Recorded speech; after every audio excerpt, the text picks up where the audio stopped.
Mesdames et messieurs, en vos titres et qualités, aujourd'hui c'est vraiment une journée spéciale à plus d'un titre. Tout d'abord, cette journée est l'aboutissement de près de 10 ans de travail intensif pour mettre en place sur notre campus Jean Bleu Agrobiotech des systèmes de production agricole innovants et qui soient adaptés à nos villes et à ses pourtours. Ce travail se fait avec mon équipe dans le cadre du Centre de recherche en agriculture urbaine. Cette journée, c'est surtout l'aboutissement de 8 années de collaboration enrichissante avec mes collègues de Jean Bleu pour donner forme et vie à notre plateforme Wasabi. Cette plateforme se veut donc le reflet des possibilités de réintégration du vert en ville, du vert nature, du vert agriculture. Et si vous visitez notre site, ce que vous allez faire cet après-midi, vous vous apercevrez qu'il n'y a pas que des systèmes de production, mais également des infrastructures permettant d'accueillir la biodiversité en dialogue avec l'agriculture. Mais j'en dis déjà beaucoup et je risquerais de déflorer le sujet de cet après-midi. C'est donc aujourd'hui que nous allons inaugurer cette plateforme et c'est une journée d'autant plus particulière qu'elle sera rehaussée cet après-midi, non seulement par Monsieur le ministre Borsu, mais également par Sa Majesté le Roi. Tous deux effectueront une visite de terrain. La plateforme Wasabi, comme vous le verrez cet après-midi, c'est un outil d'enseignement, de recherche, de démonstration. Et c'est à ce titre que nous avons souhaité organiser ce matin et en début d'après-midi 2 masterclass. Ces masterclass ont été élaborées pour vous, public averti, formé d'experts en la matière, en matière agricole, environnementale, pour les milieux urbains et périurbains, et aussi pour vous, public partenaire de notre plateforme. Elles ont donc pour but, ces 2 masterclass, de vous former à partir des recherches pointues effectuées à un niveau international. Et les visites de cet après-midi permettront d'illustrer ces recherches. Enseignement, recherche, démonstration, telles sont les missions de Wasabi, et nous espérons donc que dès aujourd'hui, le contrat sera rempli. Ces masterclass sont coordonnées et organisées par le Centre de recherche en agriculture urbaine, mais aussi par le projet Interreg Groove. Groove est un partenaire privilégié de la plateforme et ce projet sponsorise aujourd'hui la journée. Nous les en remercions. Nous allons maintenant passer au masterclass et la masterclass va débuter avec notre ami Éric Duchemin. Éric Duchemin, je le connais depuis 2013. Nous avons eu l'occasion d'échanger régulièrement, mais Covid oblige, il va effectuer sa présentation par visioconférence de Montréal. Soyez indulgents, il est 4 heures du matin pour lui, et donc on l'en remercie vraiment et on le remercie pour l'effort fait pour nous faire cette conférence. Éric Duchemin est directeur scientifique du laboratoire sur l'agriculture urbaine, au LAB, et du Carrefour de recherche, d'expertise et de transfert en agriculture urbaine du Québec, le CRETO. Il a reçu un mandat du gouvernement du Québec pour la documentation et l'accompagnement du développement des fermes urbaines, tant au niveau des pratiques, des technologies, que des modèles économiques. Donc, depuis plus de 13 ans, il mène des recherches interdisciplinaires et intersectorielles sur l'agriculture urbaine comme outil de résilience, de développement durable de villes, dans une perspective des smart cities. Ces recherches examinent aussi comment l'agriculture urbaine, en tant qu'infrastructure verte, peut nourrir la ville et jouer un rôle social dans la lutte à l'insécurité alimentaire et à l'autonomisation des individus et des collectivités, tout en fournissant bien évidemment des services environnementaux.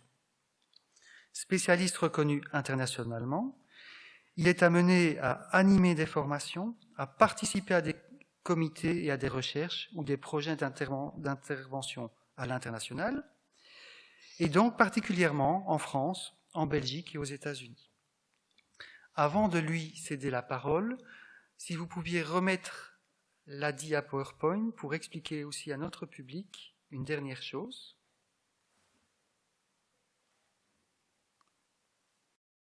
Donc vous voyez en bas de l'écran Il y a, pour ceux qui sont en présentiel, la possibilité de se connecter au réseau Wi-Fi. Donc prenez note si vous le souhaitez. Et puis, que ce soit pour les gens qui sont en présentiel et les gens qui sont en virtuel, il y a 70 inscrits et nous les accueillons aussi à travers Internet. Donc pour eux et pour vous, vous avez en ligne le Slido. Donc vous allez sur le site Slido et là vous pouvez poser au fur et à mesure de la visioconférence d'Éric Duchemin vos questions.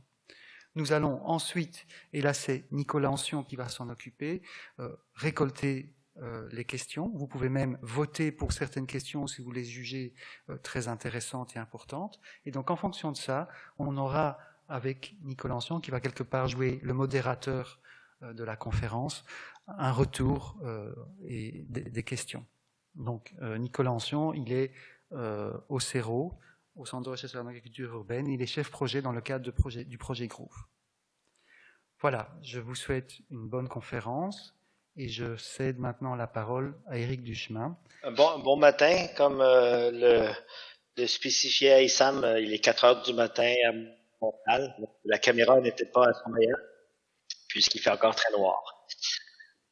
Donc l'objectif aujourd'hui, après discussion avec Aïssam, c'était l'idée de vous présenter le mouvement de l'agriculture urbaine au Québec, où on en est, qu'est-ce que ça représente, et surtout finir avec le développement beaucoup plus récent de l'agriculture urbaine qu'on appelle commerciale, donc les fermes urbaines, les entrepreneurs, qui est vraiment le dernier mouvement depuis à peu près 5 ans, qui se développe très rapidement au Québec, au Canada, aux États-Unis, mais c'est aussi le cas ailleurs en Europe.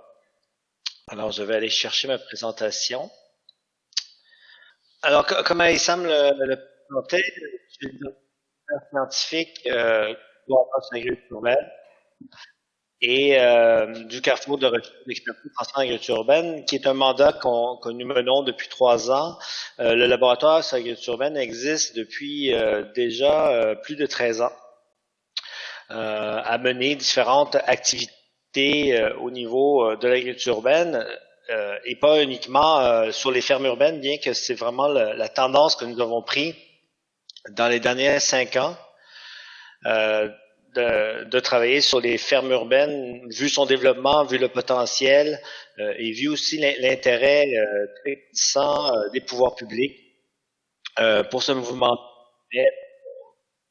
On aime bien, on se définit comme un laboratoire de recherche indépendant. Donc, nous sommes associés à l'Université du Québec à Montréal, mais nous sommes une structure mixte. Donc, nous sommes une association à la base, donc ce qu'on appelle un organisme sans but lucratif. Et nous avons initié nos recherches en s'intéressant avant tout à l'agriculture urbaine sociale. Donc, ce qu'on appelle les jardins communautaires, jardins collectifs, on va voir là qu'est-ce que ça représente au Québec. Et nous regardons aussi autant au niveau des impacts sociaux, des impacts environnementaux et toutes les questions économiques. Questions économiques autant au niveau des fermes urbaines, mais aussi de l'agriculture urbaine sociale. Donc, récemment, avec la COVID-19, on a lancé une recherche aussi pour essayer d'estimer que représentent au niveau économique les jardins individuels, entre autres.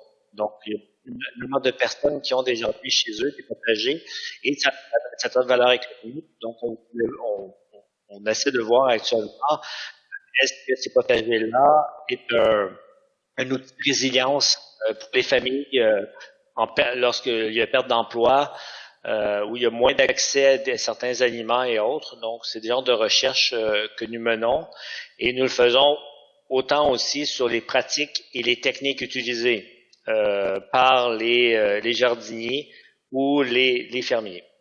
Donc, ça fait grosso modo, là, ça représente ce que fait et poursuit comme type de recherche et d'activité le laboratoire sur l'agriculture urbaine.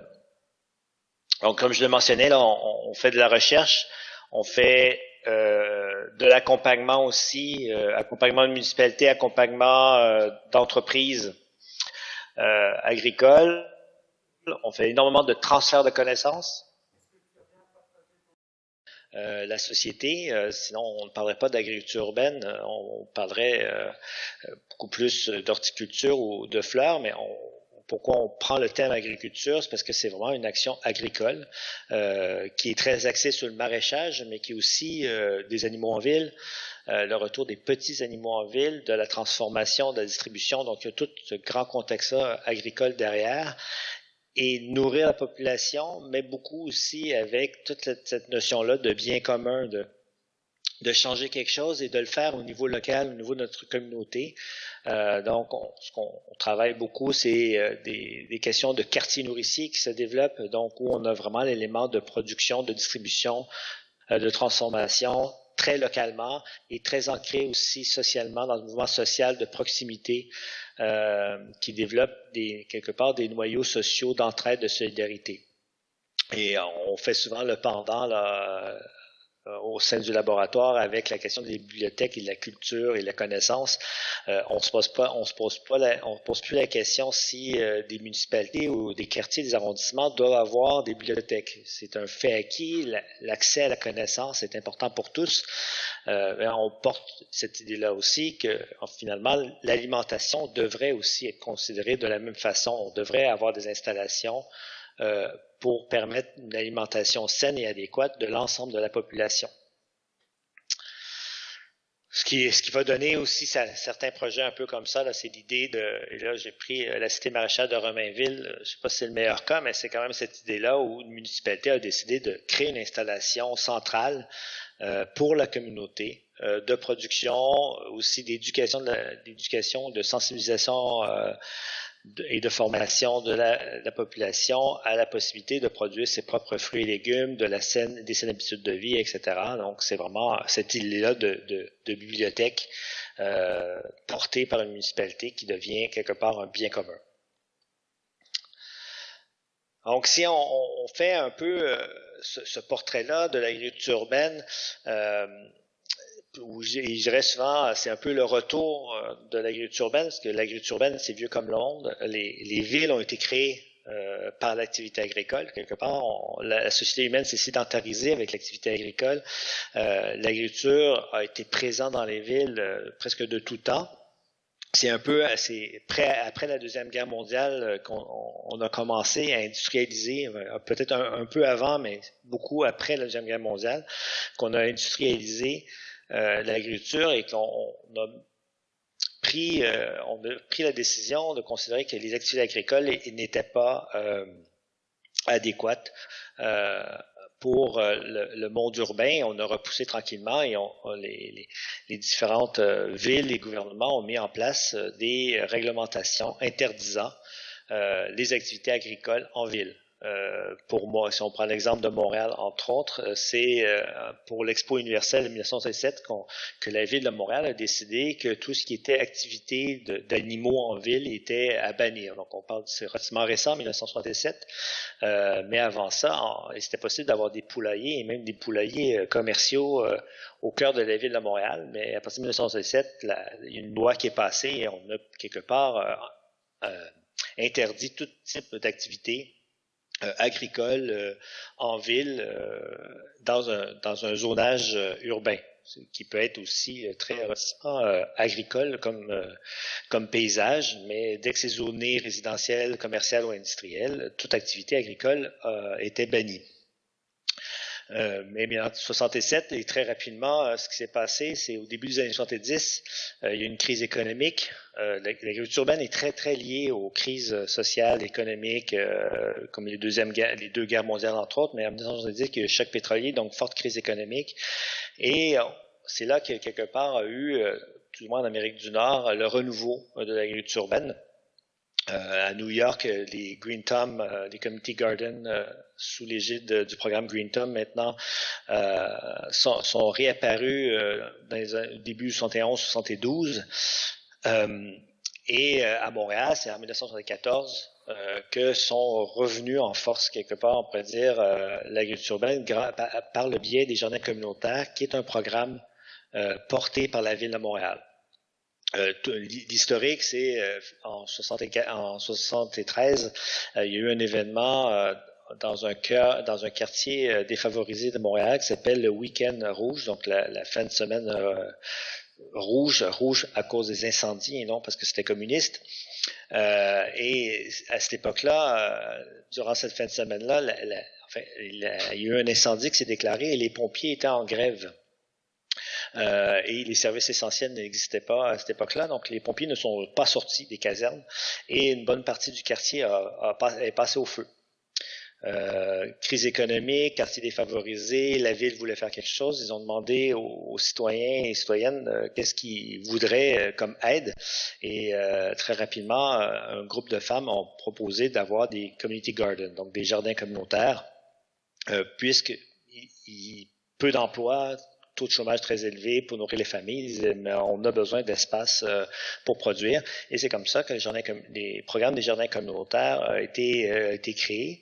Les jardins communautaires actuellement à Montréal, c'est 98 jardins communautaires un peu partout à travers sur l'île de Montréal pour à peu près 8500 parcelles. Donc ça fait entre 12 000 et 15 000 personnes qui pratiquent dans ces jardins communautaires-là. Et les personnes ont des lots, des parcelles d'à peu près 15 mètres carrés. Ce qui est pas suffisant pour nourrir une famille, mais qui peut quand même apporter une bonne quantité de légumes, surtout que les personnes sont très habiles.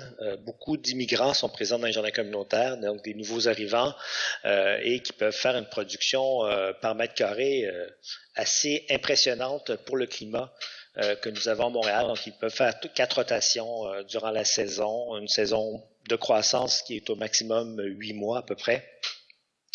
Donc, on peut produire du 6 à 7 kilos par mètre carré pour les très bonnes personnes. La majorité des gens font plutôt du 2 kilos par mètre carré, mais certains peuvent vraiment avoir une bonne production. Si on parle de 7 à 8 kilos pour un 15 mètres carrés, on atteint les 100 kilos. 100 kilos, c'est presque les besoins en aliments frais, en légumes frais pour 2 adultes au Canada. On n'est pas des très grands mangeurs, semblerait, de fruits frais, mais je pense que c'est la même chose pour les Belges. Puis ça exclut bien entendu les patates qui sont très très consommées. Là. Quand on parle de légumes frais, ça exclut et les fèves et les pommes de terre. Mais si ce programme-là a été développé très rapidement et a pris une place croissante à Montréal où il a été créé, mais aussi dans les autres grandes villes du Québec, très rapidement, ce qui s'est passé, c'est qu'il y a des listes d'attente. Ces jardins communautaires-là où on cultive notre parcelle individuelle, donc l'ensemble du jardin communautaire est géré par un organisme sans but lucratif et géré par l'ensemble des jardiniers, mais chacun a sa propre parcelle. Vers la mi des années 90, différentes personnes se disaient, ben là, ce modèle-là est un modèle unique à Montréal, au Québec. Il y a peut-être d'autres choses à faire, d'autres façons de voir les choses, et d'ouvrir d'autres parcelles pour les personnes qui sont sur les listes d'attente, qui n'ont pas accès à ces jardins-là. Et c'est comme ça que sont nés ce qu'on appelle les jardins collectifs. Et là, on est encore dans une volonté alimentaire. Donc, si les jardins communautaires à la base étaient vraiment sur la question alimentaire, avec le temps, donc en 1974, c'était vraiment la question c'était nourrir sa famille. Donc, on axait vraiment sur la production. La crise économique étant derrière nous, le programme est resté, mais dans les années 86, le programme a été modifié pour les jardins communautaires et il est passé à la direction des loisirs. Donc, ça veut dire que l'objectif des jardins communautaires n'était plus une production alimentaire, mais était vu comme un loisir. Donc, ça change vraiment aussi tout le support qu'on peut y donner et sur l'image que les gens en ont dans la conception. Si on posait, jusqu'à récemment, jusqu'à la fin des années 90, si on posait la question à une personne, pourquoi vous êtes dans un jardin communautaire, la personne répondait, mais c'est pour m'amuser, pour le loisir. Mais si on fouillait un peu, on se rendait compte que finalement, c'était un loisir qui prenait beaucoup de temps et qui était quand même très axé sur l'alimentation et sur les questions environnementales, donc d'avoir une action. Donc, c'était pas seulement du loisir, mais il fallait vraiment pousser plus loin les études, les sondages auprès des jardiniers, mais pour la ville, c'était vraiment un loisir. Jusqu'à récemment, là, peut-être ça fait 2 ans là, que la ville de Montréal se rend compte que c'est peut-être pas vraiment du loisir, les jardins communautaires, et si les gens veulent faire du loisir dans les jardins communautaires, c'est peut-être pas le meilleur endroit pour le faire, puisque les jardins communautaires, à l'inverse, surtout en France, mais je pense qu'en Belgique, c'est assez un peu similaire à Montréal, les jardins communautaires sont clôturés. Donc, c'est un espace public clôturé où dont l'accès est restreint. Donc, c'est un peu, je dirais pas c'est peut-être un peu fort de dire ça, une privatisation de l'espace public, puisque ça reste que les gens à l'intérieur, ça leur appartient pas, mais il y a quand même une fermeture d'un espace public. Si c'est que pour du loisir, la Ville de Montréal, rapidement, s'est dit, peut-être qu'on ne devrait pas clôturer ces espaces-là, c'est seulement pour du loisir. Mais on va y revenir. Donc, fin des années 90, un nouveau modèle, jardin collectif, pour ouvrir plus d'espace. Donc, au début, c'était 2-3 jardins collectifs, et au bout de 5 ans, en moins de 5 ans, on est passé à plutôt 150, 200 jardins collectifs, où là, on vise vraiment la sécurité alimentaire. Donc, c'est des populations plus vulnérables qui sont invitées à participer au jardin collectif. C'est un espace aussi, comme le dit l'idée du collectif, l'espace n'est pas une parcelle cultivée individuellement, mais une parcelle cultivée par l'ensemble des jardiniers. Souvent, c'est un projet qui va être porté par un organisme communautaire en sécurité alimentaire. Donc ici, on a un exemple là, de jardiniers qui viennent de faire une bonne récolte en fin de saison, assez fiers d'eux, et ils se partagent l'ensemble de la récolte, donc selon les besoins d'un et chacun, c'est une famille plus nombreuse ou pas, mais c'est eux-mêmes qui décident entre eux comment est partagée la récolte. Donc ça, c'est vraiment la formule des jardins collectifs qui a quelque part répondu à un autre besoin au niveau du mouvement de l'agriculture urbaine au Québec, et qui se différencie des jardins partagés, puisque vraiment les jardins collectifs se veut vraiment une lutte à l'insécurité alimentaire. Ce qu'on a vu apparaître par la suite, plein d'autres petits projets et qui répondent encore à d'autres besoins. Donc, tantôt, je mentionnais la Ville de Montréal qui disait, oui, les jardins communautaires, c'est pas nécessairement pour faire du loisir, c'est une parcelle de 15 mètres carrés qui vous est offerte à très faible coût. Donc, ça coûte en général 10 $ par année pour avoir accès à une parcelle. Donc, si vous voulez faire du loisir, peut-être que la production n'est pas si importante que ça, même si vous voulez seulement faire de la sensibilisation, de l'éducation avec vos enfants, la même chose. Donc, il a commencé à avoir plein d'initiatives dans l'espace public pour remplir cet autre besoin-là. Ici, l'idée aussi, c'est de faire en sorte que les listes d'attente des jardins communautaires ne soient pas avec beaucoup de personnes qui pourraient être dans d'autres lieux. Pour donner une idée, la liste d'attente dans certains arrondissements de Montréal peut faire en sorte qu'on peut attendre 7 ans avant d'avoir accès à sa parcelle, même 10 ans. Au laboratoire sur l'agriculture urbaine, on gère là, pour des questions de recherche, on gère aussi un des programmes de jardin communautaire, en fait, celui de l'arrondissement Rosemont-Petit-Patrie, qui est un arrondissement central à Montréal, et une personne qui s'était inscrite à la liste des jardins communautaires, elle a attendu 2 ans à Montréal avant de déménager à Vancouver. Elle a déménagé pour le travail à Vancouver pendant 5 ans, et elle est revenue à Montréal, et lorsqu'elle est revenue à Montréal, elle a reçu un appel en disant qu'elle avait une parcelle. Donc, elle était toute contente, mais entre les deux, elle était quand même partie à Vancouver pendant 5 ans, donc ça avait pris plus de 7 ans avant d'avoir sa parcelle. Donc, ça donne une idée là, de la quantité de monde qui peuvent attendre pour avoir une parcelle. Donc, l'idée, c'est d'offrir d'autres espaces pour que ces listes d'attente-là ne contiennent que des personnes qui veulent vraiment faire une production alimentaire assez conséquente et qui ont peut-être des besoins aussi. Sans vouloir non plus restreindre, parce que c'est des questions qui ont eu lieu, c'est est-ce qu'on doit restreindre l'accès à ces espaces-là aux personnes les plus vulnérables? Est-ce qu'on doit leur demander leur revenu et faire un choix? Les jardins collectifs, certains jardins collectifs ont fait ce choix-là voici quelques années en disant non, mais il faut avoir un faible revenu pour être au jardin collectif, dans les jardins collectifs qui étaient gérés par cet organisme-là. Et qu'est-ce qui s'est passé? C'est qu'ils n'avaient plus aucun jardinier. Parce que finalement, les personnes à faible revenu cherchent aussi une diversité, ne veulent pas nécessairement être identifiées comme personnes pauvres. Ici, dès qu'il n'y a que des personnes à faible revenu qui vont dans un endroit, tout est un peu stigmatisé. mais ils aiment aussi cette mixité-là sociale qui leur permet peut-être de sortir aussi de leur train-train quotidien. Donc, à partir de, on parlait de 1970, fin des années 90, et là, énormément d'initiatives. Ici, on a ce qu'on appelle les Jardins Mange-Trottoirs, qui est un collectif de citoyens qui, finalement, se sont accaparés des espaces qui sont dans les trottoirs de la ville. Lorsqu'on arrive à une intersection, à plusieurs endroits, on a élargi le trottoir pour faire en sorte que le temps pour traverser la rue est plus court pour toutes les personnes à mobilité réduite ou ayant des difficultés de mobilité. Donc, ça a créé des espaces comme ça de verdissement. Et durant un été, les arrondissements Villeray et le quartier Villeray et l'arrondissement Rosemont-la-Petite-Patrie, on a créé des centaines dans un seul été, ce qui fait en sorte que les horticulteurs et horticultrices de la ville de Montréal étaient incapables de suivre le rythme pour faire les aménagements paysagers qui s'imposaient. Donc, finalement, c'était des espaces où il y avait du terreau, mais qui n'étaient pas aménagés. Donc, les mauvaises herbes se sont mis rapidement et les citoyens se sont tout simplement disaient ça n'a pas de bon sens,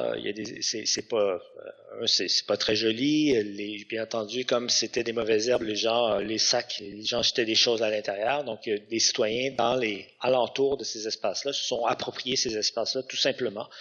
C'est un peu du guerrilla gardening, donc la guérilla jardinière. Mais à Montréal, comme je dis toujours, le guerrilla gardening ne dure jamais très longtemps parce que le temps de faire ton intervention, les élus ou les fonctionnaires donnent une tape dans le dos, sont tout contents parce qu'ils trouvent ça génial. Donc c'est un peu ce qui s'est passé avec ça. Quelqu'un a fait un aménagement qui est illégal. C'est illégal de planter des plantes potagères dans un espace public selon la loi et la réglementation municipale. Mais bien entendu, la première personne qui l'a fait, ça a pris 2 semaines et déjà il y avait les élus qui venaient se prendre en photo en disant ah, c'était trop génial, etc. Et ça a été reproduit un peu partout à travers la ville. Et même favorisé. Là. Il y a eu des programmes de soutien et de financement. Il y a un programme actuellement dans l'arrondissement Rosemont, la Petite-Patrie, où il y a beaucoup de ce type d'intervention qui s'appelle « Faites comme chez vous ». Je pense que le titre du programme est assez clair. « Faites comme chez vous », ça veut dire prenez place et faites comme chez vous, et il faut préciser, dans l'espace public. Donc, c'est vraiment un programme qui encourage les citoyens à s'approprier des espaces publics, des trottoirs, mais ça peut être aussi des carrés d'arbres, ça peut être aussi dans des parcs. Donc, il y a vraiment une volonté là, de faire en sorte que le citoyen soit impliqué dans l'aménagement de la ville, grandement par l'agriculture urbaine, puisque la majorité des gens plantent des fines herbes et des plantes potagères, plus que des fleurs. Ce qu'on a vu aussi apparaître, une autre forme, on parlait tantôt plutôt des petits projets, mais on est encore dans l'espace public. Donc, on a des interventions de ce qu'on appelle d'urbanisme tactique qui vont se faire dans des squares, comme il existe là, les débuts d'haricots le fait à Bruxelles. Donc, des espaces hyper minéralisés, souvent mal aimés, souvent avec une mixité sociale qui peut poser des conflits. Ici, c'est les Jardins Gamelin. Jardins Gamelin, c'est en plein cœur de la ville de Montréal. Un espace hyper minéralisé, peu animé. Alentour, il y a beaucoup de groupes de services pour les jeunes dans la rue, des personnes avec des problèmes de toxicomanie, etc. Ce qui fait en sorte que cette place-là, en plein cœur de la ville, donc un endroit logiquement qui devrait être touristique, qui était complètement déserté. Tout le monde contournait cet espace-là. Et la ville a essayé de trouver un moyen pour développer un lieu qui ne serait pas un lieu non plus qui repousserait la clientèle marginalisée qui est présente et dont les services sont tout autour. Donc, on a vraiment développé, la ville de Montréal a développé un espace public d'agriculture urbaine qui a permis cette mixité-là parce que l'ensemble des légumes sont utilisés pour la population qui y vit, mais en même temps, ça devient très agréable. Donc, les touristes sont venus et les touristes aussi, ou les autres citoyens de Montréal passaient là, ils se sentaient en sécurité. Pourtant, il y avait toujours la même clientèle. Il n'y a aucune clientèle qui a été repoussée, refoulée. Il y a eu des études qui ont été faites qui démontraient vraiment que la clientèle des sans-abri était toujours là, mais le fait de cet aménagement-là comestible a changé complètement la perception et on a vraiment vu une mixité sociale. Cet été, à cause de la COVID, le projet n'a pas pu être mis en place. Et on a revu, cette notion-là d'insécurité, elle est revenue très rapidement. Et c'est fou que le fait de faire un urbanisme comme ça, tactique de verdissement avec des légumes, finalement, ça change la perception que les gens peuvent avoir. Donc ça, c'est des projets, il y en a beaucoup qui sont là. C'est un exemple, il y en a beaucoup qui se sont développés à Montréal. Il va falloir que je regarde le temps.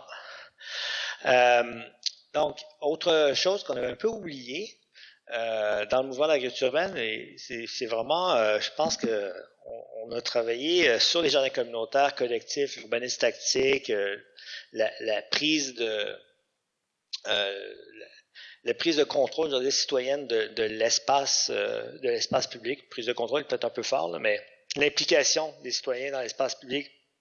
Pour le jardinage, on a documenté ça pendant de nombreuses années au laboratoire, mais on avait comme pas oublié, mais on n'avait pas réfléchi sur le fait que les gens ont des potagers chez eux.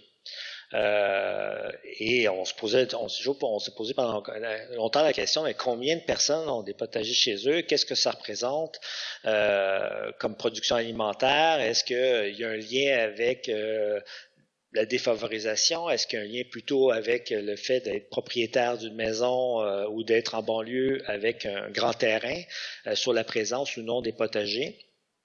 Est-ce que l'origine ethnoculturelle a une importance?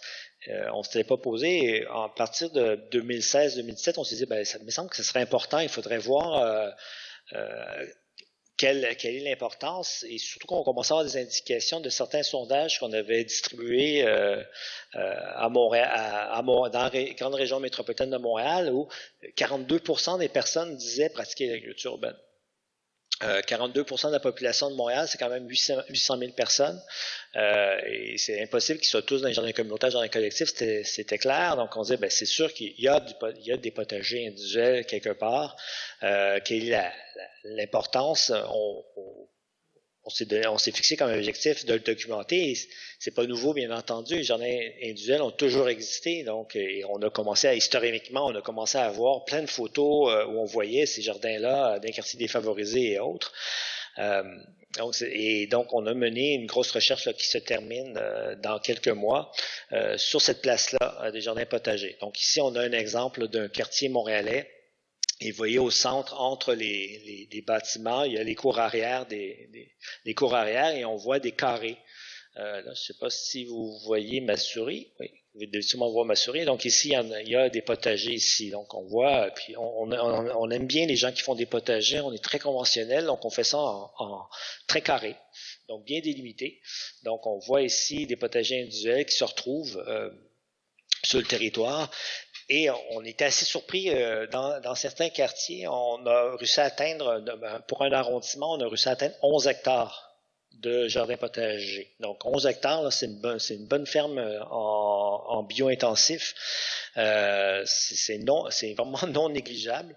Et le record appartient pour l'instant, dans tous les territoires qu'on a fait, on a cartographié une dizaine de territoires. Donc et qui soit à Montréal ou donc au cœur de la ville de Montréal ou en banlieue, donc dans les villes, la ville de Laval, Terrebonne, Longueuil. En moyenne, en général, pour un territoire, ils ont tous à peu près la même superficie, là, c'est à peu près entre 3 et 5 hectares, mais le record, c'est Saint-Léonard, où il y a 11 hectares de quartiers de jardins individuels, et Saint-Léonard est très associé à la communauté aussi portugaise et italienne de Montréal. La vieille immigration, l'immigration qui suit la Deuxième Guerre mondiale, et pour Montréal, tout du moins, c'est deux communautés qui sont très associées à l'agriculture urbaine, d'avoir des potagers, des arbres fruitiers, ils sont reconnus pour avoir un savoir-faire, donc on était plus ou moins surpris de le voir apparaître. Mais donc, on a vraiment vu qu'il y avait une importance de ce jardin individuel-là, et donc là, on est en train de finir là, de toute l'étude parce que certaines familles ont 250 mètres carrés de potager, ce qui veut dire beaucoup de production, et on se demande, mais elle s'en va où cette production-là? Est-ce que la production ne peut pas être consommée par les familles qui sont présentes? Donc, est-ce qu'elle est transformée? Est-ce qu'elle est donnée à la famille, donnée aux voisins? Et donc, on est tout en train de documenter ça pour voir si finalement ces potagers-là que les gens ont chez eux, c'est pas aussi une certaine forme de bien commun où les gens utilisent leur potager pour partager, pour donner à des voisins, donner à des personnes qui sont dans le besoin et autres. Donc, on est en train de finir cette recherche-là.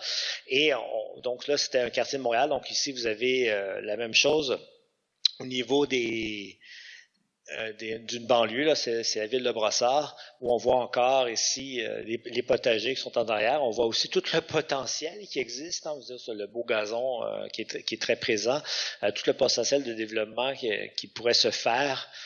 Parce que ici, vous voyez, ça n'a pas un espace très utilisé. Hein. C'est un gazon tondu, mais pas nécessairement très utilisé. Et on se pose aussi la question, c'est est-ce qu'il y a un regain? Est-ce qu'actuellement, j'en parlais en début de la présentation, est-ce que suite à un cas d'une pandémie, est-ce qu'il y a un regain parce qu'il y a des besoins, parce que les gens ont perdu leur emploi? Donc, on est en train de documenter ça. Les premiers résultats nous démontrent qu'il y a peut-être un petit regain au lieu de pour les sondages nous disent entre 35 et 42% de la population pratique l'agriculture urbaine selon les territoires et autres. Et là, le sondage nous dit que ce sera 43% suite à la pandémie. Donc, on posait la question, c'est suite à la situation de la COVID, est-ce que vous avez un jardin? Est-ce que vous avez parti un jardin? Est-ce que vous avez agrandi votre jardin? Et le pourcentage de personnes qui répondent oui à ces trois choses-là, c'est 43% de la population. Donc, on voit peut-être qu'il y a une petite augmentation. C'est sûr que beaucoup de personnes, la moitié des répondants nous ont dit on a parti notre jardin, ça a été une motivation de partir le jardin. Et 3% des répondants ont dit qu'ils avaient agrandi leur espace. Mais ce qu'on se rend compte, c'est moins par le besoin alimentaire au niveau des réponses, mais plutôt par le temps qu'ils avaient puisqu'ils étaient chez eux, donc ils avaient un peu plus de temps, c'est comme un loisir. Et c'est beaucoup aussi les jeunes familles de 24 à 34 ans avec enfants qui l'ont fait. Donc, est-ce que c'est un moyen d'occuper les enfants qui n'avaient pas école à la maison en début de saison? C'est des choses qu'on va continuer à fouiller avec les résultats que nous avons. Là, c'est vraiment ici les données préliminaires.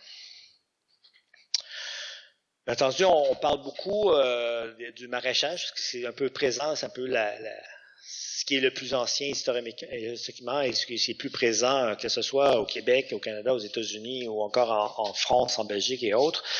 Mais on a vraiment d'autres formes qui ont paru de manière plus récente. Particulièrement si on parle de l'apiculture, c'est vraiment très récent à Montréal, ce qui n'est pas le cas en France. En Belgique, je pense que ça fait un certain temps aussi qu'il y a des ruches. Entre autres à Bruxelles, les ruchers datent pas de 5 à 10 ans. Pour Montréal, c'est vraiment tout récent. Les premiers ruchers urbains sont apparus en 2010. En 2010, donc c'est très récent. Il faut comprendre que la Pis mellifera, l'abeille mellifère n'est pas indigène de l'Amérique du Nord et Montréal est au-dessus de sa limite nordique. Donc les abeilles mellifères ne peuvent pas vivre seules. À Montréal, la limite nordique pour la Pis mellifera, c'est New York. Donc, à Montréal, s'il y a un essaimage, un essaim qui se met quelque part, qui n'est pas dans une maison chauffée, bien entendu, l'essaim va mourir parce qu'il fait trop froid l'hiver. Donc, si il y avait en fait, en 2009, il n'y avait aucun rucher répertorié à Montréal. Les deux premiers ruchers ont été installés à l'Université du Québec à Montréal puis l'Université de Montréal en 2011. Ce qui s'est passé, c'est rarement il y a une explosion.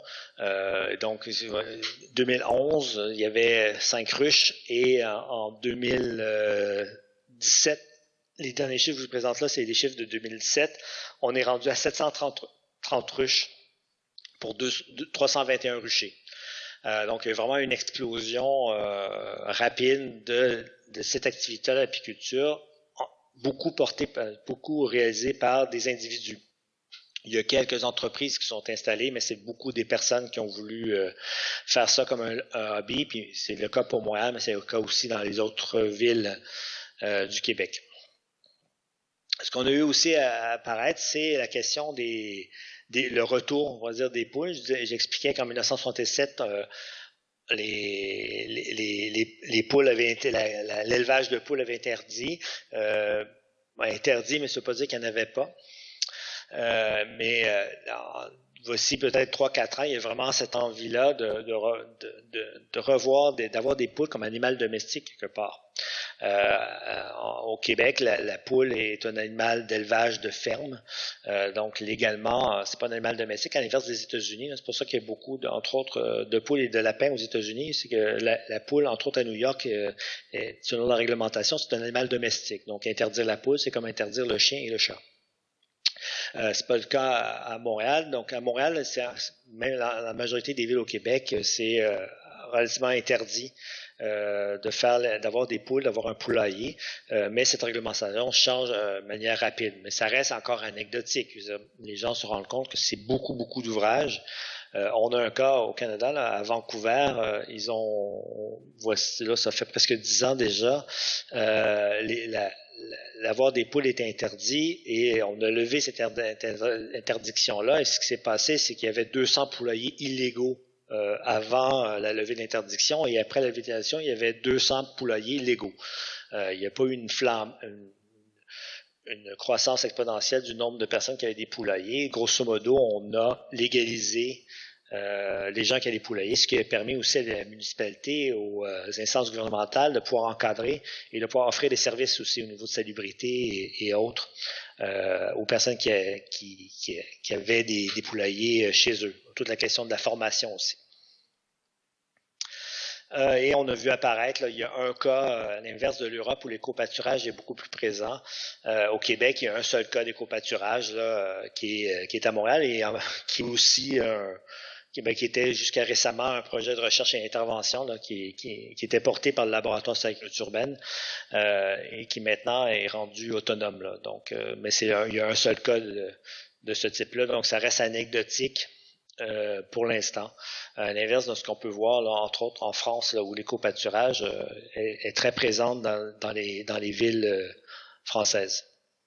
Et on va voir aussi dans le mouvement social, on a tout un truc, et là, c'est vraiment, peut-être on commence à s'orienter tranquillement vers tout ce qui est plus économique ou producteurs urbains, fermes urbaines. Donc, on a des collectifs qui se sont créés de cueilleurs de fruits à travers la ville, qui sont des organismes sans but lucratif. Donc, ils tirent une certaine forme de ressources financières de cette cueillette-là. L'ensemble des membres de ce collectif-là sont bénévoles, mais il y a une certaine forme de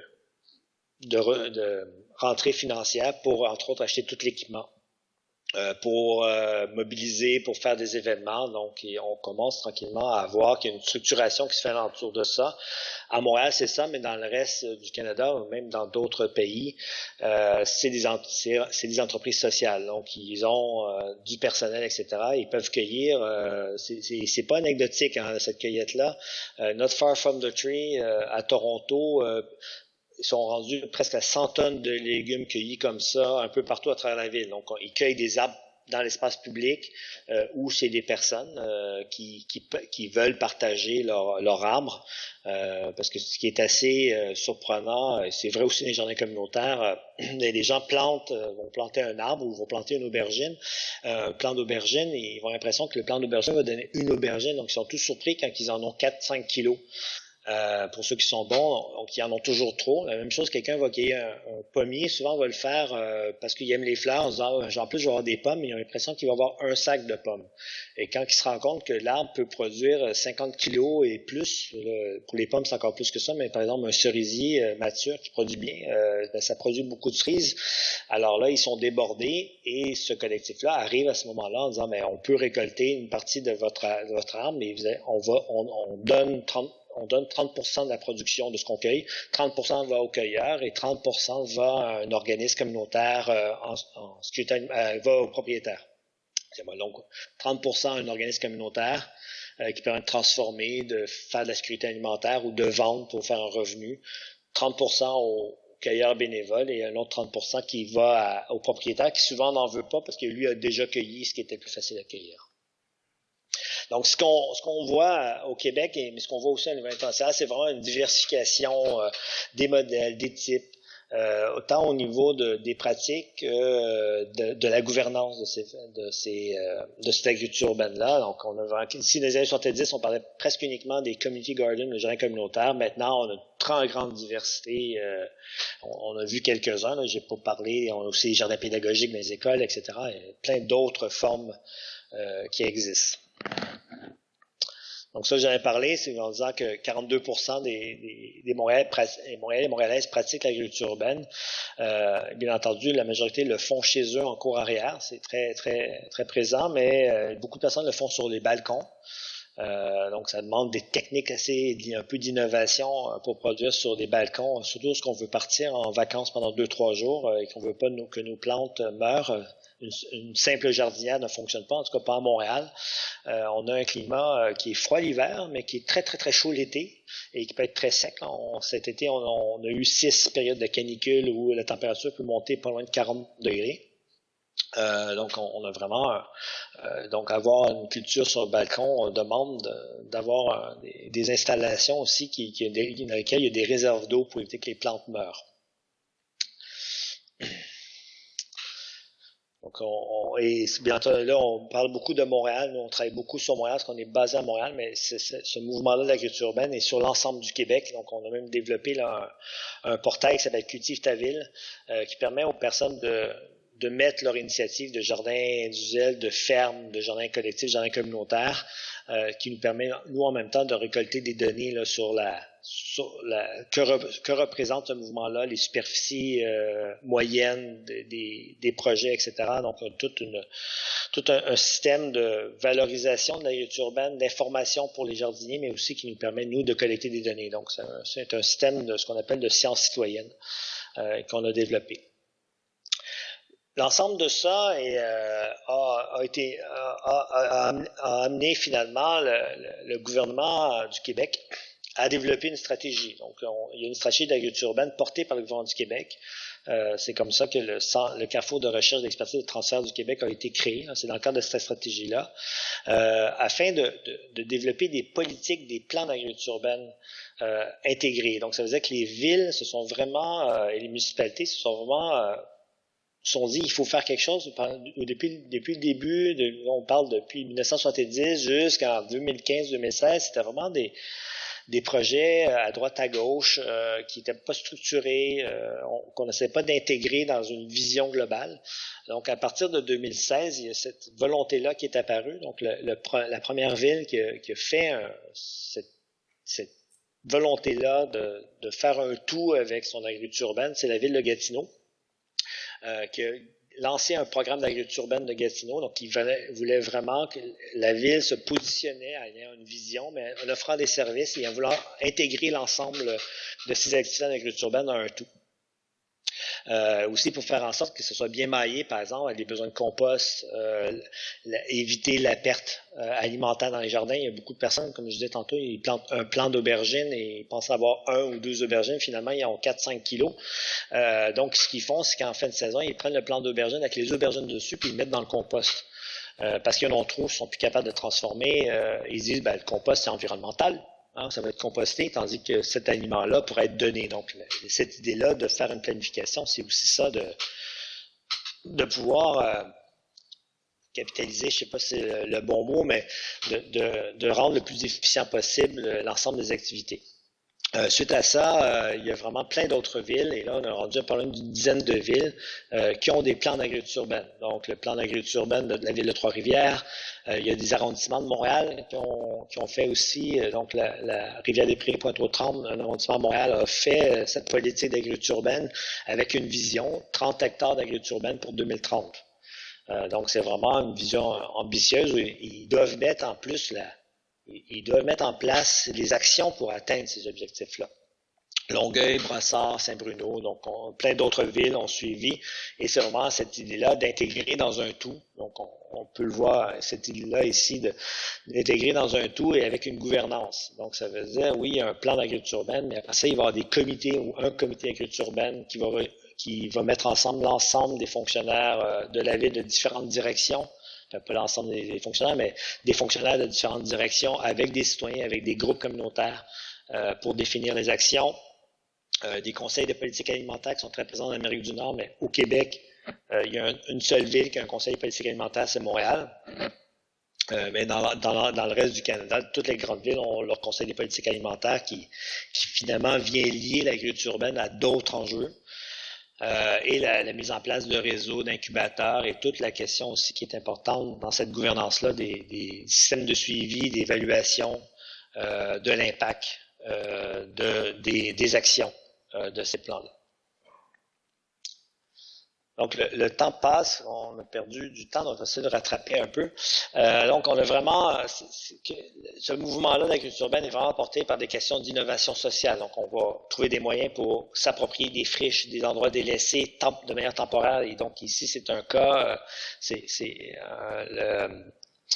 sur le campus 1000, donc c'est un futur lieu de développement pour l'Université de Montréal, mais l'Université de Montréal sait que ça ne sera pas développé avant 20 ans. Donc ça fait déjà ça va faire 7 ans que le projet existe, donc il reste encore 13 ans.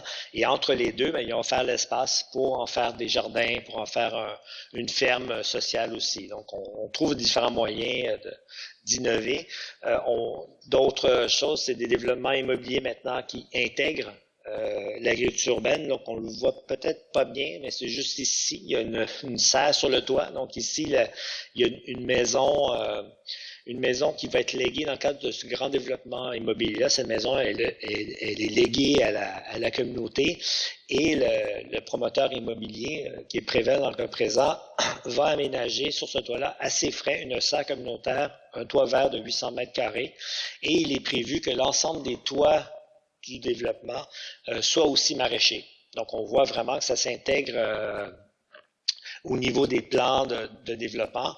Et si la majorité, souvent, de ces projets-là, on fait des beaux dessins verts, mais finalement, le toit vert apparaît jamais. Dans le cas présent, le projet va avoir lieu. L'argent a déjà été mis de côté par le promoteur pour que ça soit fait.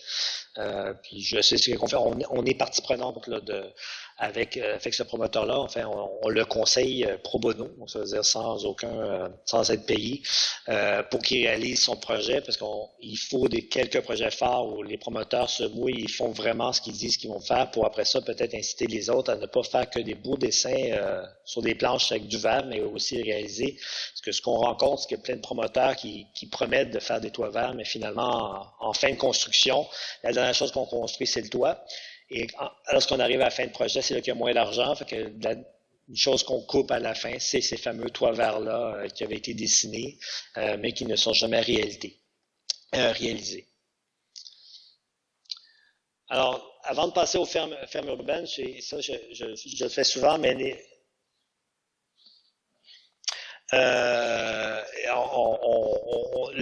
le mouvement de l'agriculture urbaine a été vraiment porté, sur les questions de justice sociale. En Amérique du Nord, c'est vraiment la question, c'est une bataille. Hein. C'est pour les États-Unis, c'est la communauté afro-américaine qui a voulu se réapproprier ces quartiers qui étaient favorisés. On parle de Harlem, Bronx.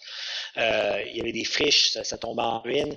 Donc, c'est une défense de dire on a le droit d'avoir des lieux de vie décents, et on a le droit aussi d'avoir un certain pouvoir sur notre alimentation. Et l'agriculture urbaine, de base, dans les années 70, c'était vraiment ça qui l'a porté. Puis pour l'Amérique du Nord, c'est ce mouvement-là qui a porté l'agriculture urbaine jusqu'à la fin des années 90.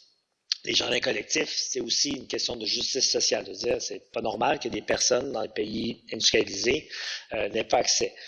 Après ça, ce qui est apparu, c'est beaucoup la réappropriation de l'espace urbain.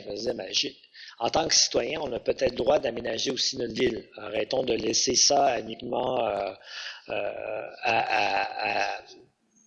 la municipalité et aux fonctionnaires et aux horticulteurs. Prenons part à cet aménagement-là de la ville. Donc, c'était peut-être c'est un peu un mélange entre la justice sociale et aussi De manière plus récente, c'est une réappropriation civile des espaces, des friches industrielles en disant, ben, faisons quelque chose d'autre. Il y a un Princess Garden à Berlin, c'est un peu c'est ce mouvement-là qui a porté le Princess Garden. Et bien entendu, mais la plus récente, ce qu'on appelle plutôt le mouvement des locavores ou des foodies, c'est une réappropriation de notre propre alimentation. Et là, on le voit, c'est très présent, c'est de savoir d'où viennent nos légumes, de pouvoir faire croître nos légumes, peut-être des légumes qu'on ne trouve pas sur le marché. Donc, on n'est plus dans la question de justice sociale, on n'est plus dans des questions d'insécurité alimentaire, mais on est vraiment dans les questions de qualité, de goût. Donc, si on va sur la question des fermes urbaines au Québec, je mentionnais au début, les fermes urbaines sont vraiment développées très rapidement au Québec à partir, grosso modo, la première, c'est l'exemple-là que vous avez, c'est les fermes Loufa, qui c'est assez connu internationalement puisque c'est les premières serres urbaines sur toit qui ont été construites et les fermes Loufa ont maintenant 8 ans. Donc, à partir de ce moment-là, quelque part, les fermes Loufa, qui sont quand même, la première est une petite ferme Loufa, donc c'est à peu près 3000 mètres carrés sur un toit, ce qui reste relativement modeste. Ils viennent d'en lancer une nouvelle qui en fait le plus grand projet d'agriculture urbaine sur toit au monde, en déplaise aux Parisiens qui disent avoir la plus grande ferme sur toit. À Paris, c'est 1,2, 1,4 hectares, si ma mémoire est bonne. Les fermes Loufa qui viennent de lancer, c'est 1,6 hectares.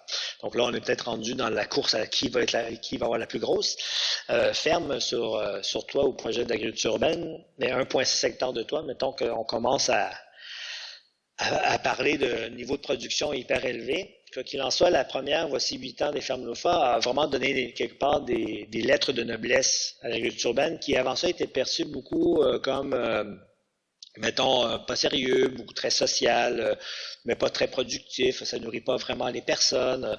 Il y a beaucoup de personnes qui avaient des a priori sur l'agriculture urbaine qui étaient fausses, mais manque peut-être beaucoup de documentation sur le mouvement d'agriculture urbaine. C'est en ça qu'on peut beaucoup véhiculer plutôt des impressions que des vraies données, parce qu'on le voit, je pense que j'en parle un peu plus loin, mais je suis pas sûr, mais c'est à Montréal, si on regarde les projets semences sociaux de Montréal, ben, si on prend les chiffres, ben, c'est pas loin de 250 000 personnes qui se nourrissent d'agriculture urbaine durant la saison estivale. Entièrement, ils pourraient se nourrir entièrement de l'agriculture urbaine. Donc, c'est pas anecdotique quand même. C'est 250 000 personnes, c'est beaucoup de monde. Donc, c'est la même chose. Donc, les fermes Loufa, lorsqu'elles sont apparues, c'est quand même un investissement porté par une personne de 1,5 million de dollars qui a mis de son argent personnel, là, sachant qu'il y aurait du trouble à se rembourser. Donc, ça a vraiment donné une aide de noblesse. Et là, les bailleurs de fonds se sont dit, ah ben oui, il y a quelque chose d'intéressant avec les fermes urbaines. Et puis, bien entendu, donc, ce qui est lié à ça, c'est la question de l'innovation technologique.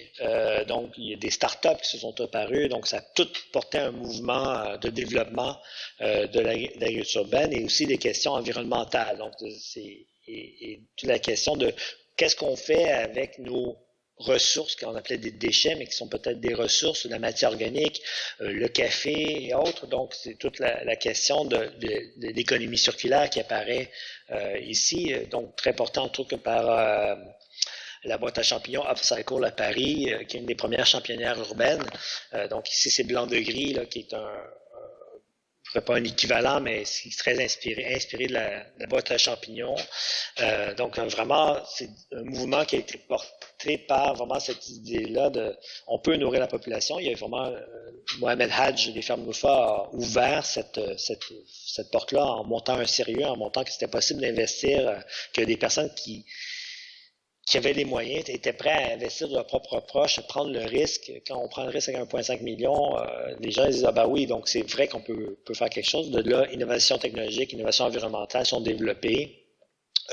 Sans oublier, bien entendu, toute la question sociale qui a continué à maintenir et qui s'est dit peut-être qu'il y a des moyens de développer des projets sociaux, communautaires, mais avec cette idée-là de production, de réappropriation, mais avec un certain niveau de rentabilité où on n'est plus dépendant des subventions, mais on peut s'assurer une certaine autonomie financière grâce à un projet de production qui va souvent être maillé avec aussi marché, cuisine collective.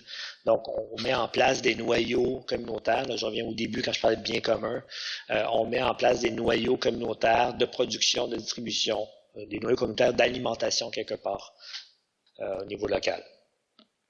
Mais la grande question qui s'est posée lorsqu'on a commencé à travailler là-dessus, c'est qu'est-ce qu'une ferme urbaine? Qu'est-ce que l'agriculture urbaine commerciale? Elle s'arrête où? Elle commence où? Et ça, c'est un enjeu. Si on veut faire des comparaisons, lorsqu'on essaie des portraits, par exemple, entre la Belgique, la France et le Québec, c'est l'enjeu, c'est de quoi on parle.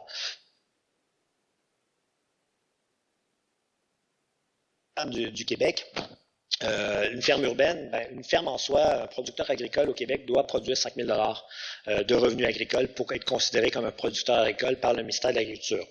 Donc, c'est une première définition. La deuxième, après ça, c'est bon, mais urbain, ça s'arrête où? Est-ce que c'est périmètre urbain? Donc, ces périmètres urbains, il y a certaines zones qui sont agricoles dans le périmètre urbain. Donc, notre définition pour nous a été, puis je vais le faire rapidement, c'est une production de 5 000 périmètre urbain hors de la zone agricole pour éviter de commencer à travailler sur des fermes finalement périurbaines, mais qui sont des fermes plutôt traditionnelles. Donc c'est ça, et avec un certain maillage avec la ville. Donc c'est notre définition à nous. Pour la France, la définition d'agriculture commerciale intègre aussi les services. Donc du monde qui font de l'aménagement urbain, qui sont des architectes, etc. C'est pas le cas. C'est pas dans notre cas, ces personnes-là ne font pas partie de l'agriculture urbaine commerciale. On est vraiment sur des producteurs, des exploitations agricoles.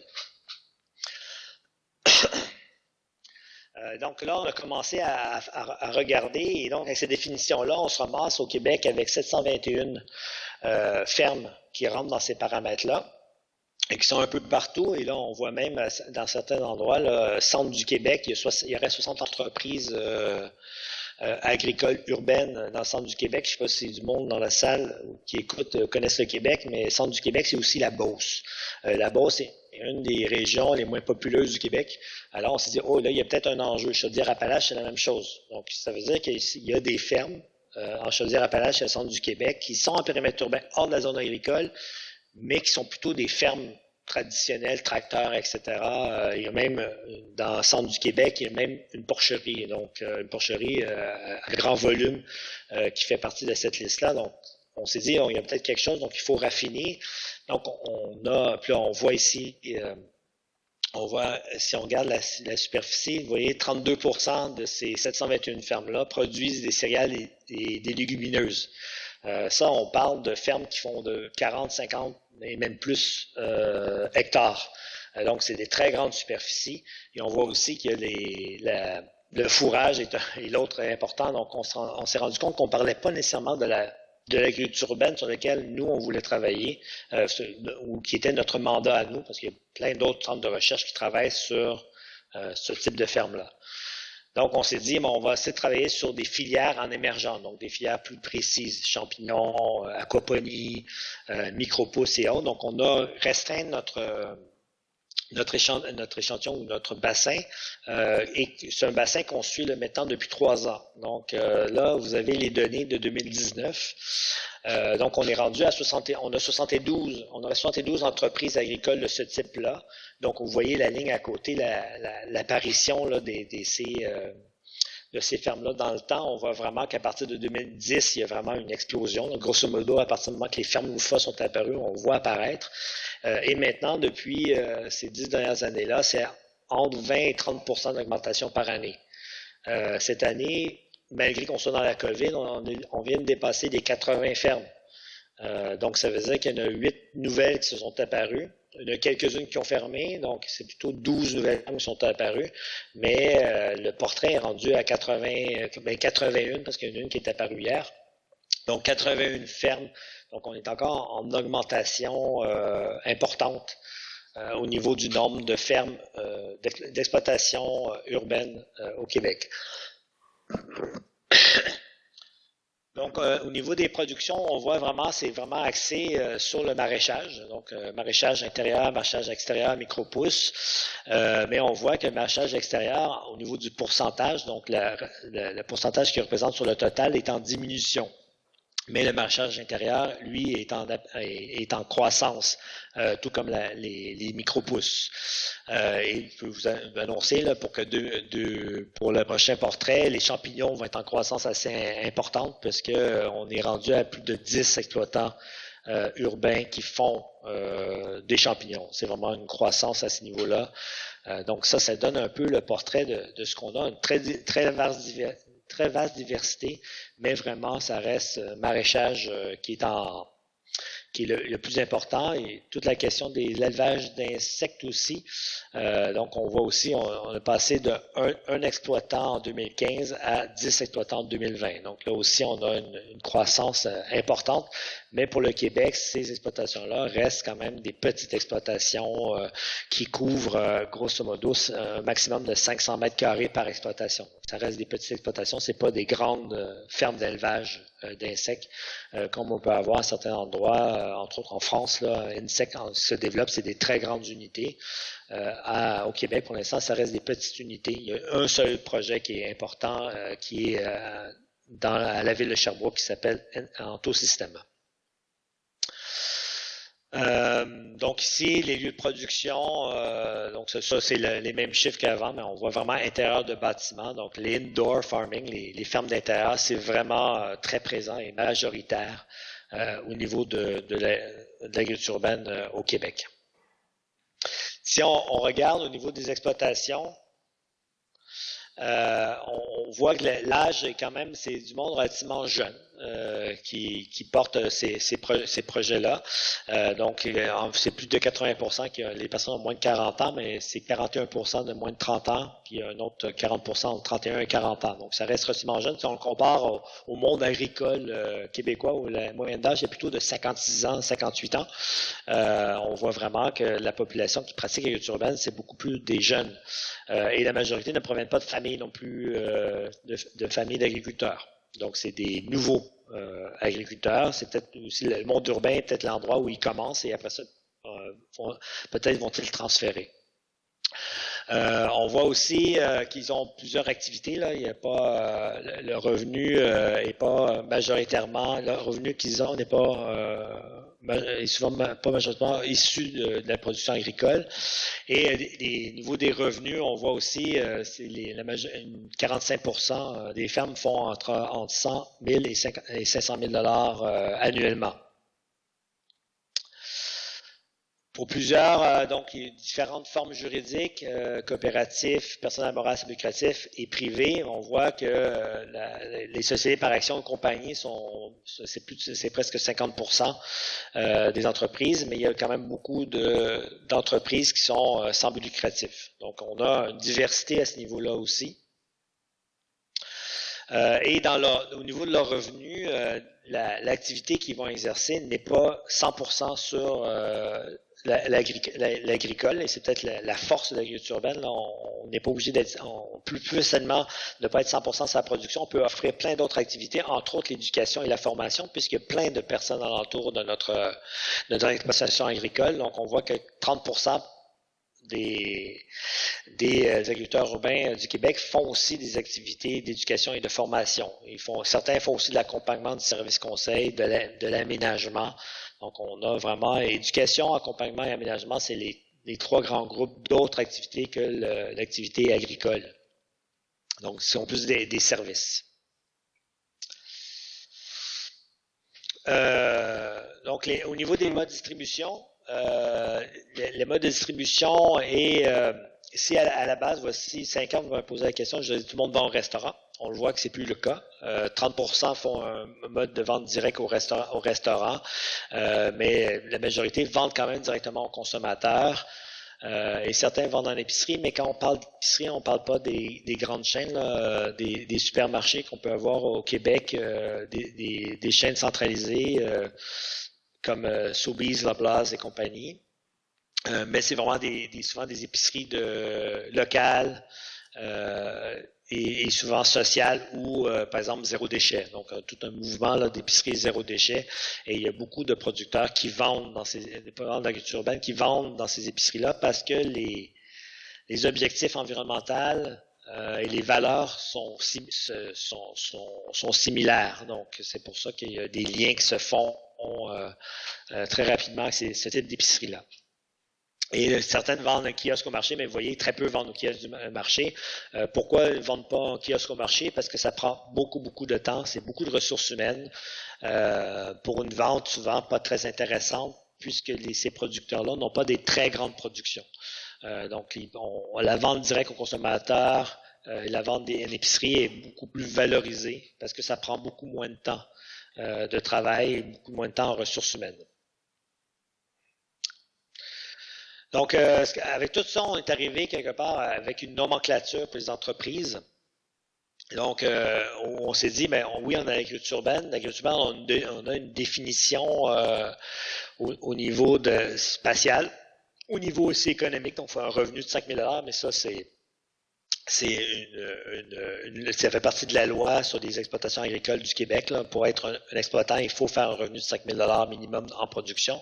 Et après ça, on a fait une nomenclature sur l'entreprise.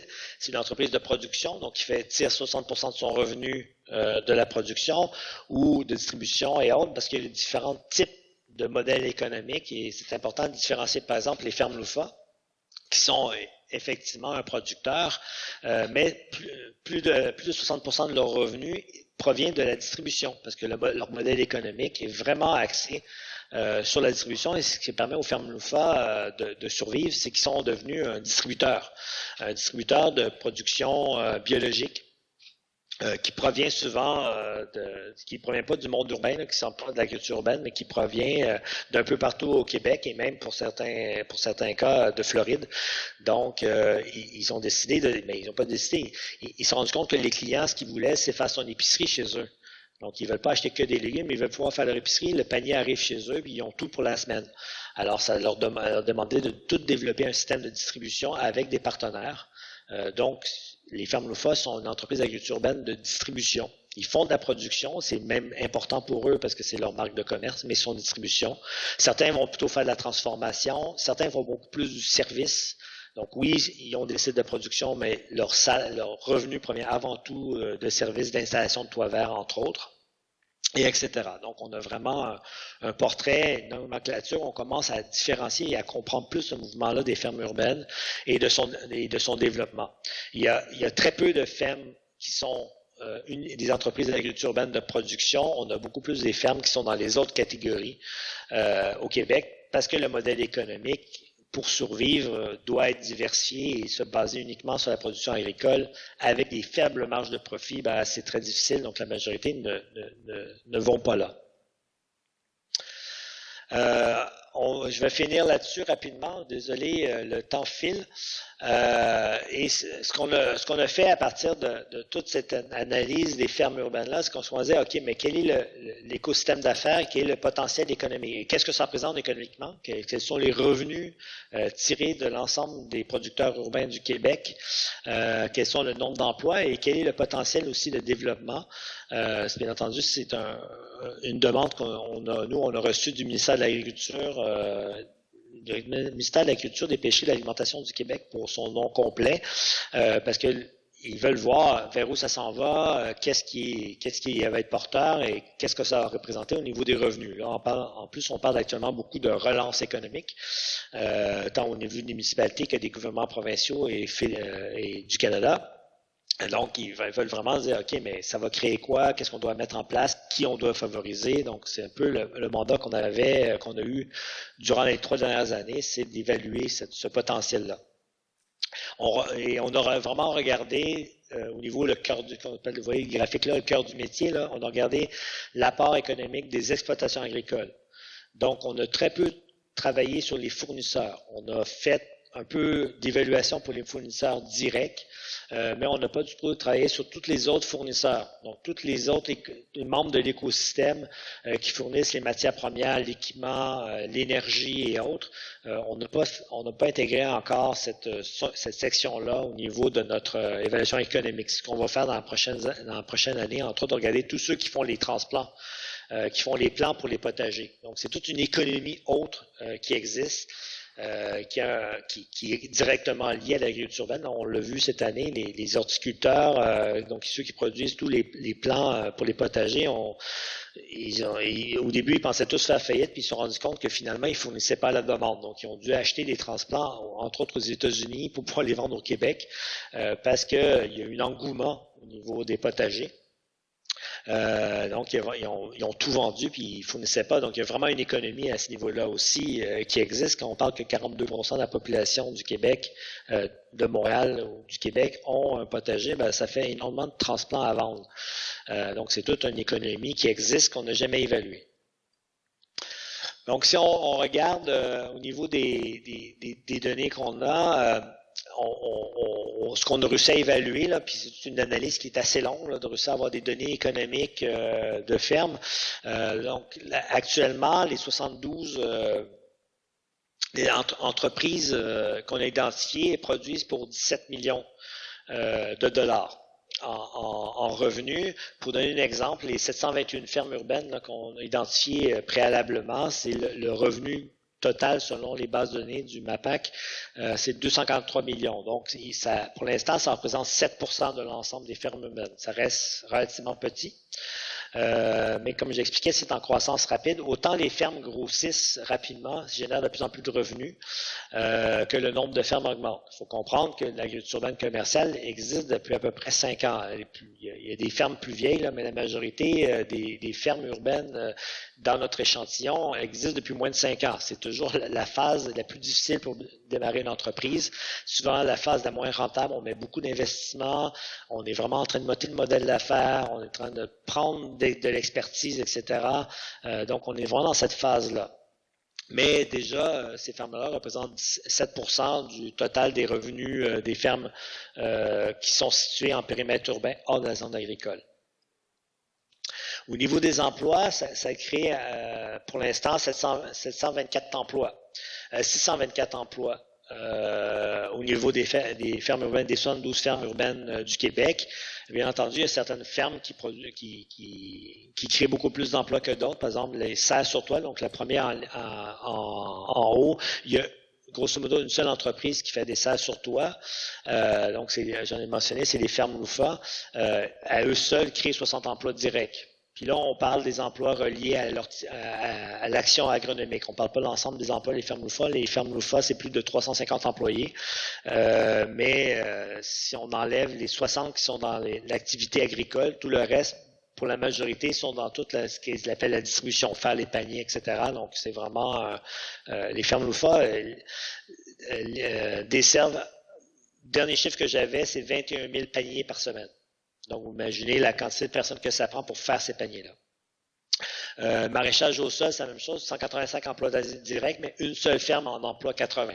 Donc, c'est la plus grosse ferme urbaine qui existe au Québec, qui est située à Montréal. Cette ferme-là fait 40 hectares. Donc, c'est quand même une grosse ferme urbaine, mais qui est en périmètre urbain hors de la zone agricole. Si on se fait une projection pour 2025, en regardant le développement actuel des fermes urbaines et prenant les chiffres qu'on a actuellement au niveau des revenus de ces fermes-là, on passe rapidement pour 2025 à des revenus. On était à 17 millions, on passe à près 70 millions. Donc, on fait un bond incroyable en 5 ans. Et on peut créer jusqu'à 10 000 emplois directs. Donc ça, c'est bien sûr, c'est des projections. Est-ce que ce rythme-là de croissance va se maintenir? Est-ce que les fermes vont réussir à maintenir aussi ce rythme de croissance-là au niveau monétaire? C'est des grandes questions qui se posent. Mais on voulait voir qu'est-ce que ça peut amener. On se rend compte que en faisant ce type de projection-là, les fermes urbaines, en 5 ans, produirait presque autant de revenus et créerait beaucoup plus d'emplois que les autres fermes urbaines, les 721 autres fermes urbaines, ce qui est non négligeable, sachant que les 721 autres urbaines sont plutôt en décroissance. Donc, l'agriculture au Québec et à travers le monde en général, on crée pas plus de revenus, c'est plutôt l'inverse, on perd, puis on perd aussi du nombre d'emplois. Donc, c'est pas un secteur qui est très porteur et très favorable actuellement. On est plutôt en décroissance dans plein de filières de production. Donc, on se rend compte que l'agriculture urbaine est en train de prendre une certaine place et risque de prendre une certaine place. La grande question qui se pose, c'est comment elle va être soutenue, comment on va pouvoir permettre ce développement-là, parce qu'il reste des enjeux majeurs pour ces fermes-là. L'accès aux espaces en est une. Donc, j'en parlais plus tard dans le cadre d'une autre présentation, mais c'est pour ça qu'on a créé un espace, entre autres, d'incubation et d'accompagnement avec la centrale agricole pour l'indoor farming, donc les fermes d'extérieur. Là, j'ai que vous laisser là-dessus parce que les données que je vous ai présentées, ça provient là, de rapports qu'on a publiés qui sont en accès libre sur le site là, du Creto, donc creto.ca. Donc, le guide de démarrage d'entreprise agricole, le portrait de l'agriculture urbaine commerciale au Québec 2019, le 2018 est présent aussi, puis le 2020 va s'en venir l'année prochaine, donc c'est toujours un an en retard. Et aussi, toute l'évaluation qu'on a faite sur l'impact économique et potentiel de développement. Et dans le rapport, vous verrez aussi la méthodologie qui a été prise. Ici, je ne l'ai pas abordée, mais toute une question méthodologique et qu'est-ce que veulent dire les données. Éric, on a 10 minutes, si ça va pour toi. Donc je vais commencer à les lire. Alors, quelles sont les activités proposées dans les bacs potagers et les jardins collectifs en hiver? Donc, est-ce que ces jardins collectifs sont vivants en hiver? Donc, on peut prolonger la culture jusqu'en novembre. Les gens plantent souvent de l'ail, donc une culture qui va être récoltée après ça l'année d'après, qui est une production très, très courue et valorisée. L'ail coûte très cher. L'ail, la majorité de notre ail provient de Chine ou de l'Afghanistan. Donc, les gens plantent de l'ail parce qu'il y a un niveau de rentabilité. Là, ça coûte assez cher, l'ail local. Les jardins collectifs, eux, n'ont pas d'activité potagère, mais ils restent toujours actifs. Donc, ça veut dire qu'il y a des rencontres qui se font et comme je mentionnais, c'est relié avec des cuisines collectives. Donc, il y a toute d'autres activités au niveau de l'alimentation qui existent. Donc, au niveau jardin communautaire, jardin collectif, c'est un peu ça que je peux répondre. Merci. Deuxième question. Y a-t-il des jardins collectifs dans les quartiers très sociaux? Si c'est le cas, est-ce que les bailleurs sociaux sont impliqués et comment? Là, est-ce que tu peux répondre? Est-ce qu'il y a des jardins collectifs dans les quartiers sociaux? Oui, c'est ça. Est-ce qu'il y en a? Est-ce que les bailleurs sociaux sont impliqués dans l'installation de ces jardins collectifs et comment sont-ils appliqués? Est-ce que c'est au début, au milieu, à la fin?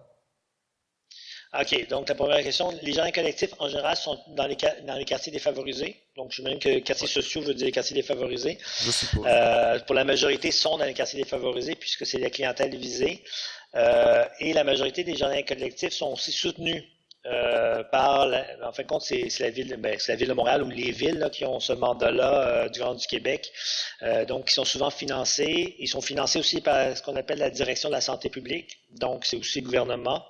Ils sont financés au début, souvent pour l'installation, et sont aussi financés durant les activités. Donc, ça veut dire qu'il y a souvent des subventions pour l'animation, entre autres, parce que ce type de jardins collectifs ont besoin d'animation. Hein. C'est l'idée quand même, c'est des idées de projets d'éducation populaire, de changement d'habitude de vie, sans que ça soit vraiment obligatoire, mais c'est une volonté là, à afficher. Donc oui, c'est soutenu socialement, c'est soutenu par les institutions.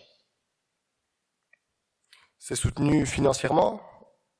Oui, c'est soutenu financièrement. Il y a c'est des subventions. Après ça, c'est pas une subvention automatique.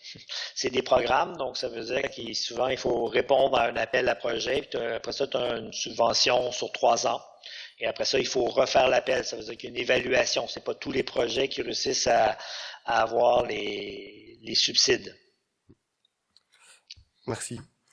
Concernant les jardins Gamelin, qui est à l'initiative et qui gère les bacs potagers?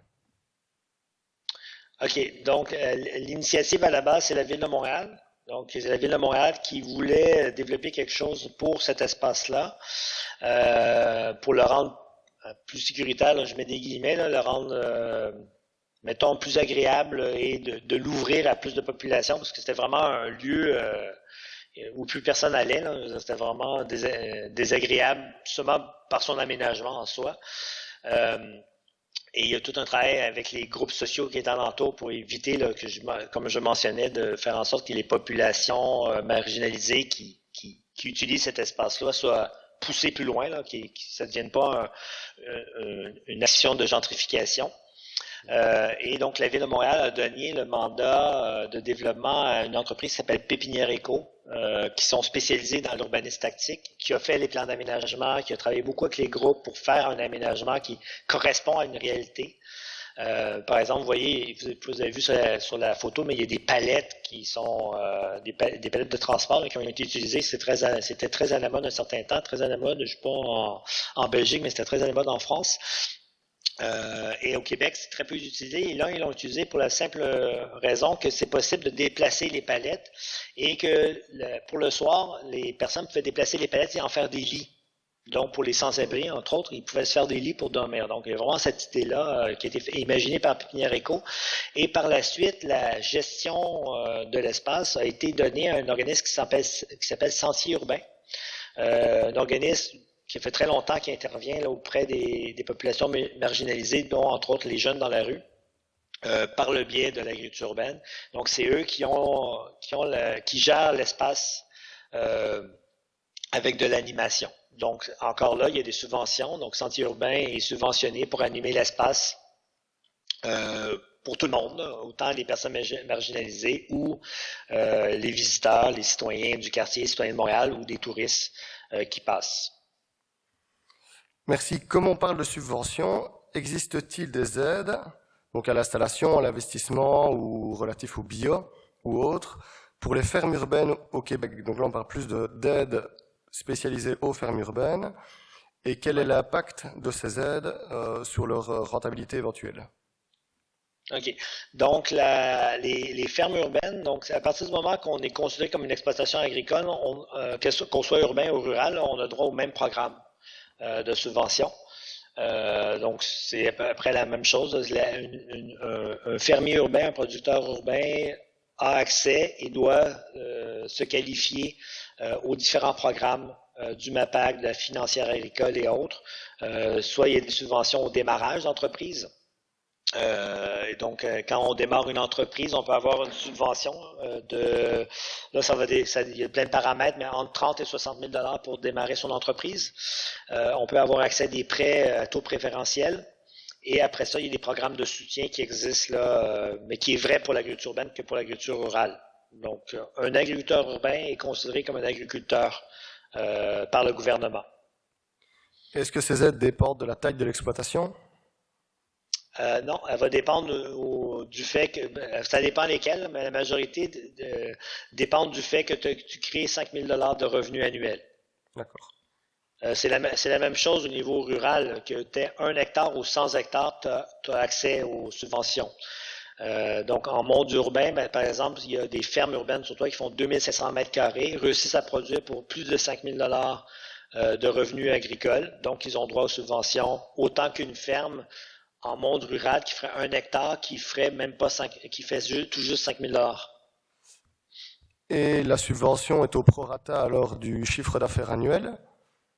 Non, Ou alors pas prorata du chiffre annuel. Il faut faire 5 000 $ par année. D'accord.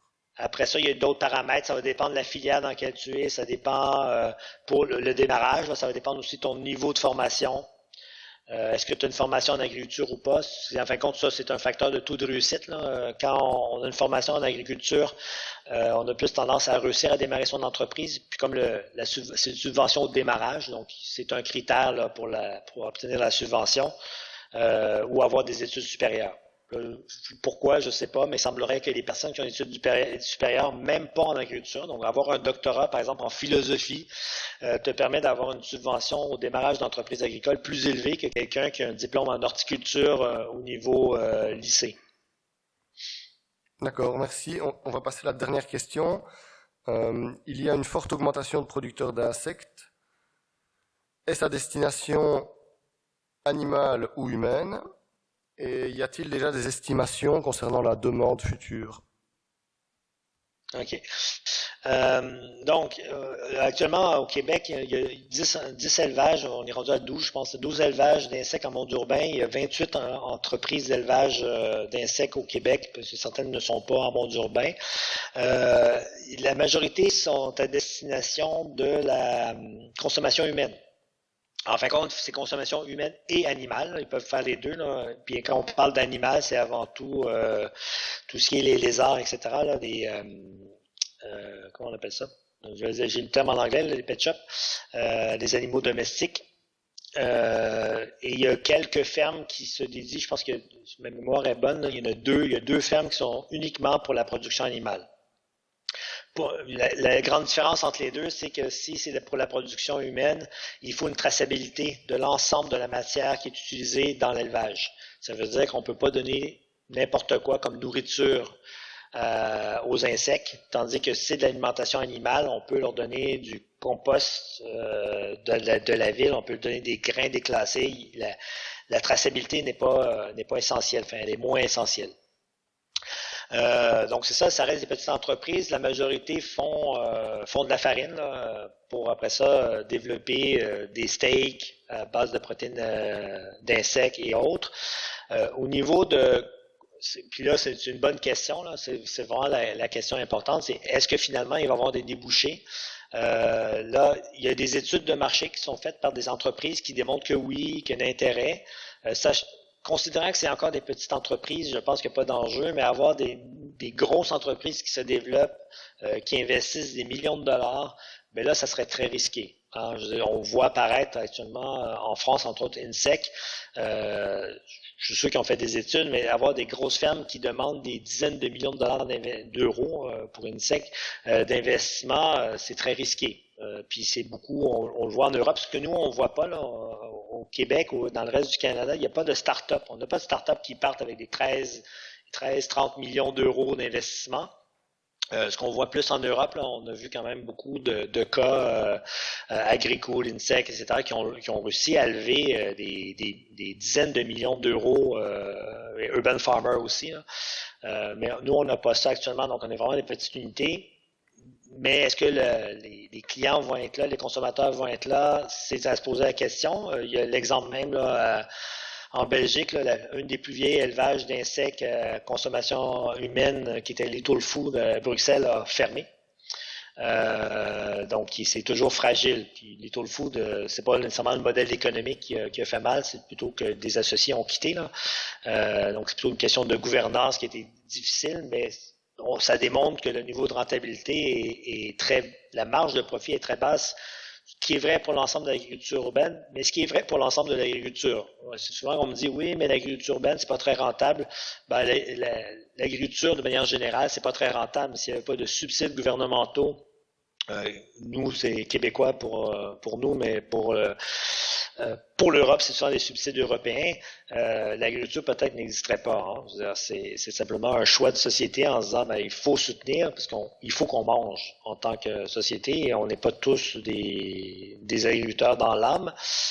Donc c'est ça. Donc l'agriculture urbaine n'est pas très rentable. Si vous avez une idée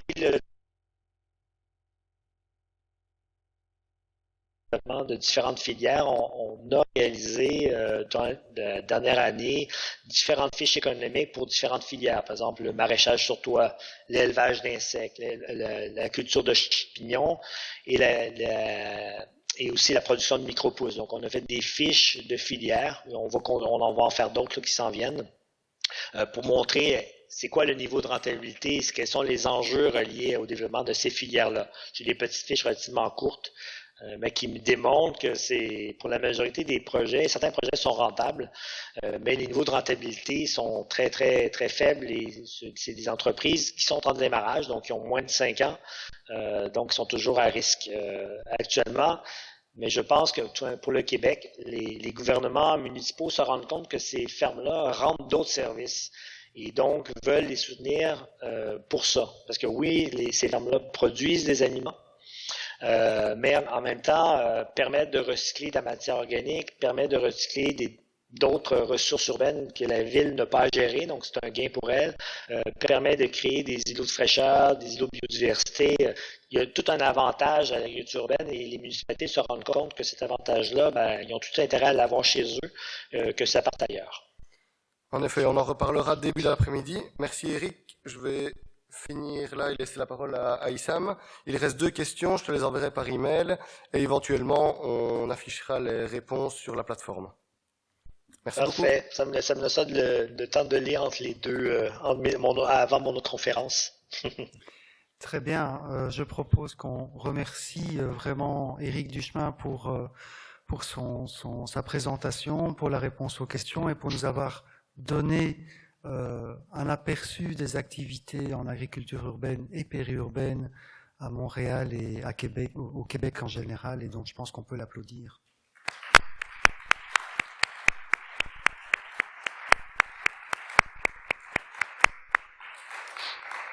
On l'applaudit d'autant plus que l'exercice n'est pas fini pour lui, puisque Éric sera à nouveau présent à 14h45.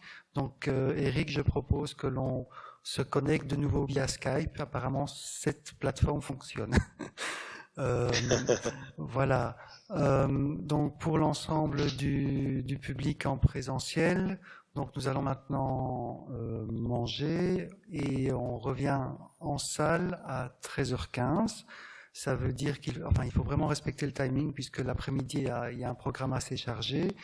Et donc aussi pour les personnes en virtuel, on recommencera les séances à 13h15 avec la masterclass sur les serres en toiture donnée par le projet Groove. Merci à tous, merci pour l'auditoire, que ce soit en virtuel ou en présentiel, je trouve que les questions étaient très intéressantes. En présentiel, j'ai pu observer un auditoire extrêmement concentré sur la présentation d'Éric, et ça veut dire qu'on a aussi un public intéressé et de qualité. Merci à tous, bon appétit.